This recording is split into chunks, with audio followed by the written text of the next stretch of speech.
hand speed on display from Davis, and there's the liver shot that drops Gervonta Tank Davis. I'm in a title fight, and I know it. Left uppercut and down goes Quajar for the third time. Referee bent in. Oh, vicious right hand. Pedraza goes down. We've been trained to turn to the lighter weight divisions for the more extensive, busier fights. Ones where boxers have been known to throw well over 1,000 punches in a single match. Davis is a champion at 130. And because of this, we tend to rely on the heavier weight divisions to deliver the explosive and knockout-filled action. For the most part, this is how boxing has always been. Until the Tank rolled into the ring.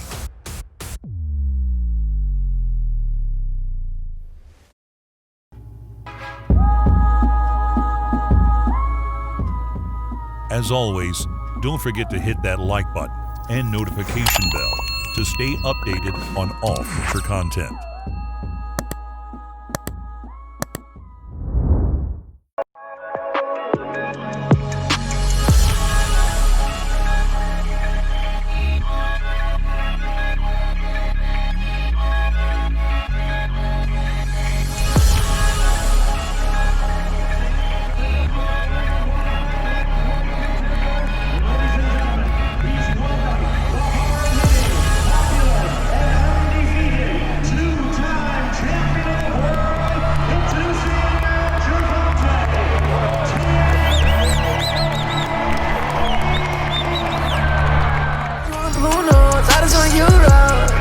Smoking on good though, bitch from Pluto.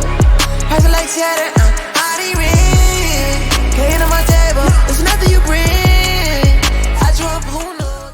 Gervonta "Tank" Davis may not be the largest in size, but whose record, and more impressively, KO ratio, tells a different story.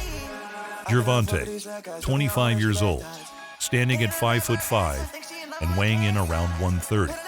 Flaunts a flawless record of 23-0 with 22 wins by way of knockout.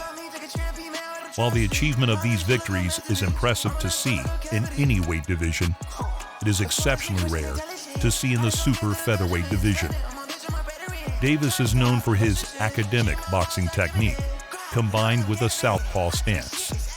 Oh, and who could forget his vicious hooks.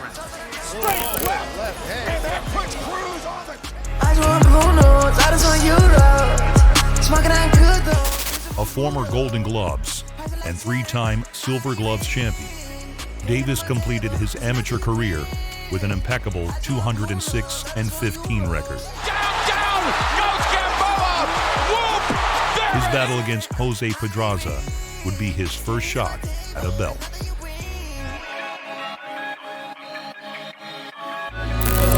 Wide awake, while they slipping, I won't die today, won't you listen? Squinting, eyes dilating, a pine box, I'm drifting. Mud in my pockets, fingertips ripping the locket. Liquor spilled on designer watches. Oh yeah, that new body better be Versace when I get it. On January 14, 2017, Pedraza, who flaunted a flawless record of 22-0 himself, would attempt and fail to defend his IBF junior lightweight title against Tank. Landed big power punches. This was Davis's 17th professional fight, which he proved to be more than prepared and deserving of his first belt by taking Pedraza out in the 7th round via TKO.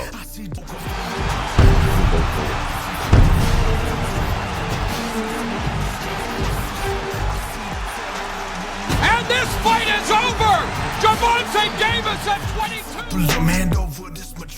Davis wasted no time getting back to proving to the world that he deserved his place among the greats of boxing.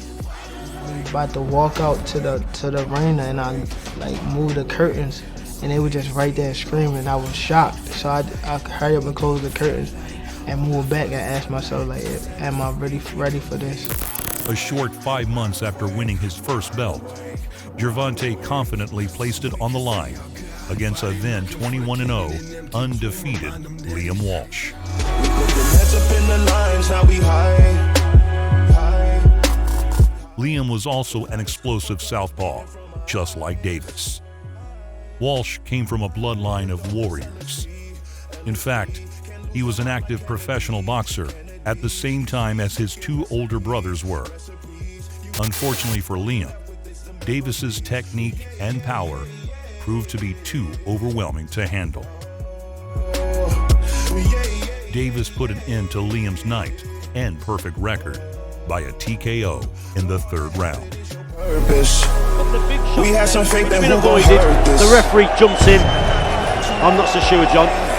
Well, he decided, made the decision, and the celebrations began for Davis. Let's take another look. Within 5 months, Gervonta had both won and successfully defended his first title belt. And if he wasn't busy enough, Davis would go on to battle another warrior just 3 months later. The Costa Rican, who also boasted a flawless record, Francisco Fonseca.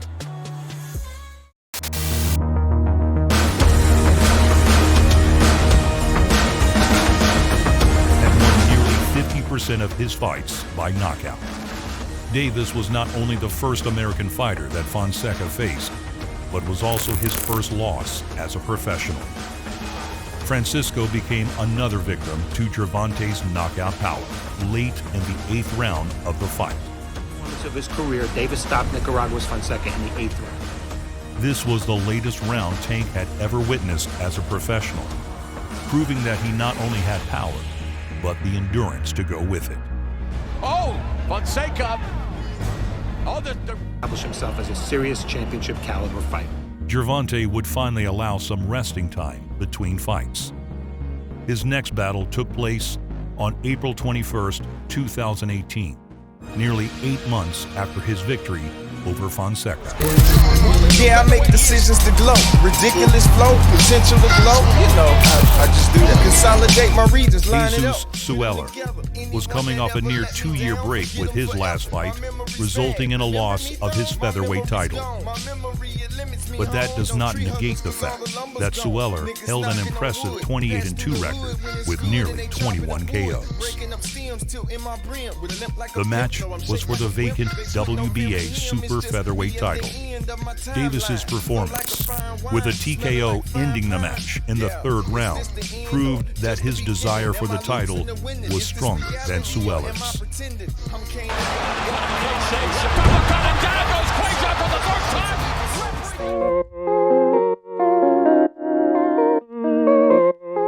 Gervonta's next much-anticipated fight was scheduled for Abner Mares. However, due to a last-minute training injury, the Mexican boxer Hugo Ruiz stepped up last minute to the challenge. Despite Ruiz's veteran record of 39-4, it seemed as if he just did not have enough time to prepare for Tank, as he lost via a KO in the very first round. He's having trouble with that nose, even as the referee is counting. And there's the right hook, perfectly placed. And when Davis throws the right hook, he gets great power on it. You know, he doesn't throw this out. A short 5 months later, Davis would once again defend his super featherweight title against Ricardo Nunez. Never seen nothing like this before. Nunez was similar in age and record to Tank. His record at the time, 21-2, 19 by way of KO. Popular for his knockout power and not much else. Davis once again proved to be the more powerful and sharper striker, taking Nunez out after a series of left hands in the 2nd round. Look is what made, and then that other left hand is what made Harvey stop. But you see right there, he's looking to smother. That same year, Davis decided to try his hand at a shot for the vacant lightweight title against the much-anticipated Yuriorkis Gamboa.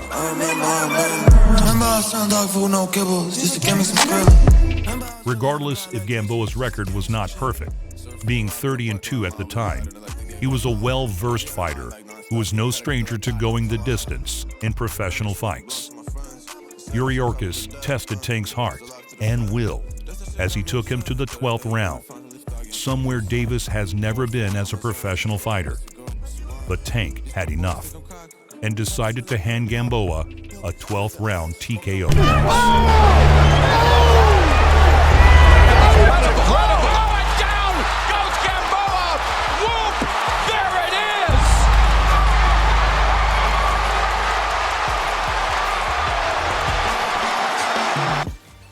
With some of the most anticipated fights out of the way, many fans are pushing for a Davis versus Garcia. Too hard to drop. Stop clocks on this beanbag. Every yell under pressure, no jet lag. This is greater than trophies and saluted flags. Both young, undefeated champions with fantastic speed, power, and personality. All of them succumbed to the street violence. Yeah, all of them got killed in the streets. And you believe boxing is what saved you? Yeah, boxing definitely saved my life. I could have been, I was younger than them, so I remember my coach was Kennedy. Where, who, or will the Tank roll next?